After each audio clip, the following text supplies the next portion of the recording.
This Day in Sports History. Hey, I'm golf broadcaster Matt Adams. The updated and expanded second edition of my book, The Golf Round I'll Never Forget, Golf's Biggest Stars Recall Their Finest Moments, is now available. Readers can expect to march with Arnie's Army at the 1960 US Open, relive Jack Nicklaus's remarkable 1986 Masters win, and be amazed by the Tiger Slam. The Golf Round I'll Never Forget, Golf's Biggest Stars Recall Their Finest Moments. Pick it up where fine books are sold, including BarnesandNoble.com and Amazon.com. Hey, you found it. The one and only This Day in Sports History. Thanks for checking out today's episode. This dish is a member of the Sports History Network. You can find more info and a whole lot more podcasts at sportshistorynetwork.com. It's August 22nd, and on this day in 1965, it was an ugly brawl that broke out between the Los Angeles Dodgers and the San Francisco Giants. This game featured the top two teams in the National League at that point. The Dodgers held a slim half-game lead over the Giants at this point, and nearly 43,000 were at Candlestick Park for this one, ready to watch two of the best pitchers in baseball go head-to-head. The Dodgers' Sandy Koufax had already won 21 games and was on his way to his second Cy Young Award. The Giants' Juan Marichal would also be a 20-game winner in 65 and was nearly untouchable at this point with a 1.78 ERA through the first 5 months of the season. Marichal was known as a pretty fiery guy on the mound, and he never hesitated to throw a brushback pitch if he felt it necessary. In the first inning of this game, in fact, the very first batter, Maury Wills, was put on his back by a purpose pitch from Marichal. It didn't hit him, but again, Wills went down on his back. Later in the inning, he threw a similar pitch to Ron Fairley, waist high but off the plate and close to hitting him. Fairley, too, hit the dirt. Now, Koufax was a bit different. A fierce competitor on the mound, no doubt, but he did not feel the need to ever throw at anybody's head or retaliate for another pitcher, throwing at one of the Dodger players. In the bottom of the third inning, Marichal was the leadoff man. Dodgers catcher John Roseboro wanted Koufax to send a message to Marichal, let him know that his brushback pitches to Wills and Fairley were not appreciated. But again, Sandy had zero interest in that. So Roseboro said he would do it himself, and he called for a curveball on the inside part of the plate. On the return throw to Koufax, Roseboro threw the ball very close to Marichal's face. Marichal said it actually nicked his ear on the way back to the mound. Roseboro figured that there would be some sort of retaliation. Roseboro had been taking some karate lessons, and so he thought he was ready for whatever Marichal had to throw at him, except that he wasn't. Marichal did take umbrage at the dustback ball that the Dodger catcher attempted, and he turned, screaming at him, "You better watch where you're throwing that ball." Roseboro charged him, and the simmering situation escalated to DEFCON 1 in a flash. Marichal took a one-armed swing at Roseboro with his bat, and he connected with a shot to Roseboro's face. He reared back again and struck him again before Koufax, third base coach Charlie Fox, and Giants shortstop Tito Fuentes could arrive. Now, Fuentes also had a bat in his hand, and he had it cocked as if he was going to crack Roseboro on the head a third time. Fortunately, that did not happen, and he lowered the bat. Home plate umpire Shag Crawford grabbed Marichal and the bat he still held in his hand, and he brought him down to the ground. Dodger players jumped on in that pile and started punching Marichal.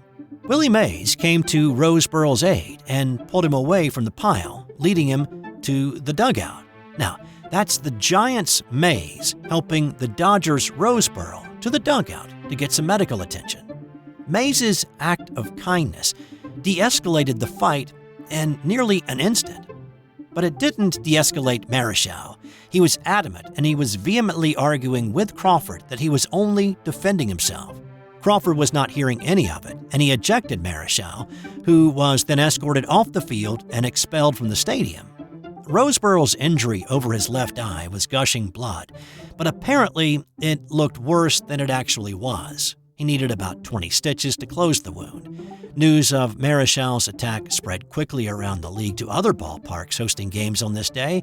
Radio broadcasters interrupted their calls to report on what happened in San Francisco. Marichal was suspended for 9 games and fined $1,750. Now, there were a lot of sports writers who thought that suspension and fine was way too lenient. They lobbied the commissioner for a harsher sentence. No more action was ever taken by the league office, though, against Marichal. But that did not end the sports writers campaigning against him. Those same sports writers would hold his bat-wielding incident against him for many years. First, he was never voted as the winner of the Cy Young, despite the fact that in '66 he won 25 games and had the best winning percentage in the National League. Or that in '68 he won 26 games and led the league in complete games pitched. Or in '69 when he had the league's lowest ERA and led the National League with 8 shutout wins. Secondly, when he became eligible for the Hall of Fame, it took 3 tries for him to garner enough votes. For a guy who played 16 years, won 243 games, and held a lifetime ERA of 2.89, he had the numbers to be a first-ballot guy. It really was not until Roseboro himself publicly forgave Marichal and took a picture with him at a 1982 Old Timers game that writers began to reconsider Marichal's enshrinement in the Hall of Fame and finally voted him in. Roseboro had forgiven him in a private conversation, and the two became friends, with Marichal occasionally flying Roseboro and his family to the Dominican Republic to spend time together in the subsequent years. When Roseboro passed away in 2002, it was Marichal who eulogized the man that he attacked with a bat on this day in 1965. Keeping the brawl theme going for another story that happened on this day, let's go to 1973 when the U.S. men's basketball team was playing in the Soviet Union against the Cuban national team.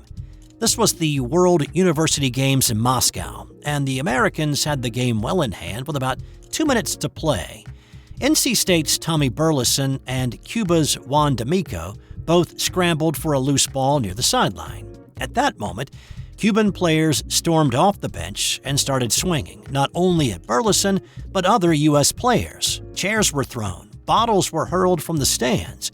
Cuba's coach was actually seen kicking American head coach Ed Badger in the stomach. The exact cause of the fracas never really came to light, other than maybe the Cubans didn't like how hard the Americans were playing with such a large lead. The U.S. were up by 20, and they went on to win the game 98-76. There were no serious injuries, but with the flying glass bottles, there certainly could have been. Virginia Cavalier Wally Walker cut his left hand on some broken glass, but that was the worst of it. The next day, a 7-person committee heard statements from both the Americans and the Cubans. After 3 hours of discussion, the Cuban contingent was only given a reprimand and were allowed to continue in the tournament. So, now, if you're familiar at all with this time and place, then you may be able to draw some conclusions. But just for a little background, this again, 1973, a year after the '72 Olympics, in which the most egregious miscarriage of justice in athletics was put on full display in the U.S. versus USSR gold medal basketball game. In essence, we were robbed of the gold by horrible referee calls in the final seconds. An appeal was made after that game, and the man who was chairman of the committee that denied the U.S. appeal was a Hungarian named Frank Hepp. Well, Hepp was also present for this one as the official spokesperson who said that the American contingent did not press the issue and demand expulsion for the Cubans. That was not technically the case, though. The Americans assumed that since the brawl had been instigated by the Cuban side and 4 individual players in other games had been expelled for fighting, that it was simply a given that that would be the case. The U.S. men went on to somewhat avenge the '72 Olympic loss to the Soviets, beating them to win the tournament a few days later. Now, I say avenge because how much can you avenge being cheated out of a gold medal at the Olympics with a win in a tournament that nobody really knows about or cared much about at that point? All right, enough fighting. Let's move on to what happened on this day in 2007, when the Texas Rangers scored the most runs ever in a Major League Baseball game. It didn't look like the Rangers were going to be setting any records early on, going scoreless through the first 3 innings of their game with the Baltimore Orioles. This was the first game of a doubleheader, and in fact, the Rangers trailed the O's 3-0 through 3. The Rangers did get the bats going in the 4th, though. They scored 5. After Marlon Byrd crushed a grand slam in the 6th, the Rangers picked up 9 more. But that wasn't even their biggest inning. In the 8th, Travis Metcalf hit another Ranger grand slam that was followed up just a few batters later by a 2-run shot, adding up to a 10-run inning. But they weren't done yet. They added a little insurance in the top of the 9th with another 6 men crossing the plate. The final score, Texas 30, Baltimore 3. The 30 runs is the all-time record for runs scored by a Major League team in MLB history. And finally, a sport I've yet to mention in any edition of This Day in Sports History, Aussie Rules Football. On this day in 2015, the first American-born and raised player made his debut in a game. Jason Holmes, like a lot of American kids, grew up playing basketball. He played collegiately at Mississippi Valley State and Morehead State from 2009 through 2013. He drew the attention of the AFL, and that's Aussie Football League, in 2013, and was invited to a US draft combine. He signed with St. Kilda and played in the developmental league for a bit before making his debut on this day in 2015. Now, this is the point of the story that I typically give you the stats, but as much as I love to watch Aussie Rules Football, I do not understand the stats. But just in case I have a cult following down under somewhere, Holmes had a career-high 34 hitouts as St. Kilda drew 97 all with Geelong. He played in only 4 more games in the next 2 years before, as they say it there, he was delisted in 2017.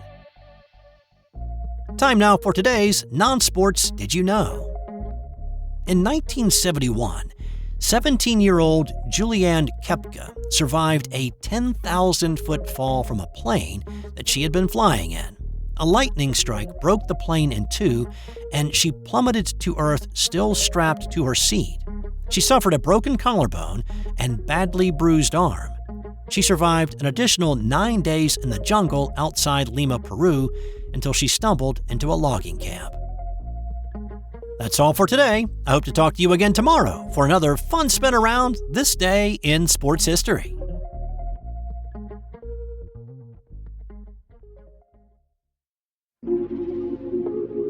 This has been an original Thrive Suite production. Hey there, sports history fan. This is Arnie Chapman, a.k.a. the Football History Dude, and I hope that you enjoyed this recent episode presented by the Sports History Network and were able to learn some good old-fashioned sports history knowledge nuggets. I started the Sports History Network back in 2020 with the mission to help podcasters find a community of like-minded sports history nerds, as well as helping aspiring podcasters to start their own shows.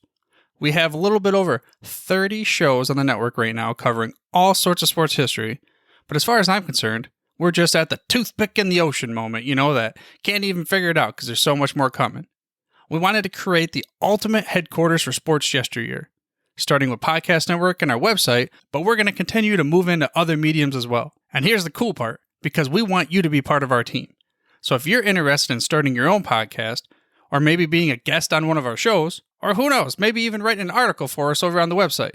Seriously, all you gotta do is reach out to us on the contact page over at sportshistorynetwork.com. You can be as technologically savvy as a Neanderthal tapping on a stone trying to figure out this whole hieroglyphics thing back in the day. Again, it doesn't matter, because even if you don't understand the whole podcast space, we have a production team that can pretty much help you out with doing everything. All you gotta do, head over to sportshistorynetwork.com, head to the contact page, fill it out. That message goes right to me, and I'll reach out to you as soon as I can. But for now, dude, I'm through if you're through.